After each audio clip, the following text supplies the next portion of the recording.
संविधान चौकात एक असा व्यक्ती आहे तेजस मून, जो थेट न्यूझीलंड मधनं नागपूरला आलेला आहे, नागपूरच्या संविधान चौकात आलेला आहे। तू एवढा खर्च उचलून या प्रोटेस्टसाठी आला, काय म्हणशील? एवढा खर्च जर मी या प्रोटेस्टसाठी उचलला आहे त्याचं मागचं कारण हे नाही आहे की माझी नोकरी धोक्यात आहे। मी तुमच्या समोर बोलतोय, मला उद्या जीवाला धोका आहे याचं मला काही घेणं नाही। माझी नोकरी गेली, मी भीक मागून खाईल, पण ह्या देशामध्ये हे जे नेता आहे या नेत्यांमुळे आम्हाला त्या न्यूझीलंडमध्ये लोक शिवा देतात, वाईट बोलतात, तुमच्याकडे काही रिस्पेक्ट नाही, तुमची इज्जत नाही, तुम्हाला कोणी काही विचारत नाही।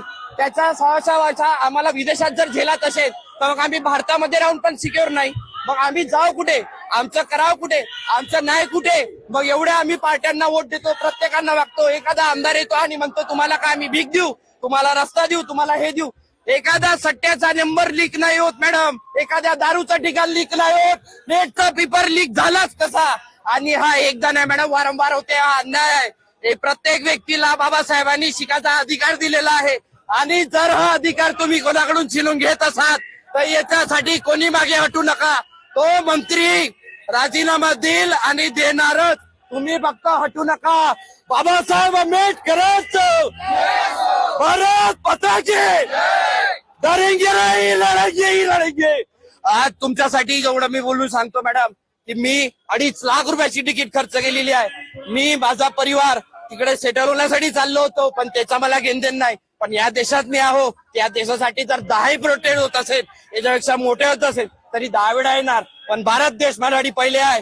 भारत माता की जंतर मंतरवर मोठा प्रोटेस्ट होणार आहे, आपण तिथे सामील होणार का? आणि यापुढे कसं तुमच्या आंदोलनाची रूपरेषा? माझं नियोजन पूर्ण फिक्स आहे मॅडम। नोकरी गेली चालन, पण शिक्षा मंत्रीच्या राजीनाम्याशिवाय न्यूझीलंडला जाणार नाही।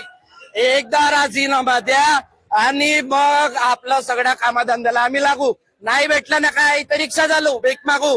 तसे इथं दारोडे वाढलेले आहे, तुमच्या दखल खान दाडले वाढलेले आहे। नागपूरमध्ये सगळ्यात नंबरवर गुन्हा झालेला आहे दाखल, सगळ्यात मोठा नंबर क्राईमवर आहे। मग का इकडे मुख्यमंत्री इकडलेच, केंद्रीय मंत्री इकडलेच, सगळे मंत्री आला तुम्ही।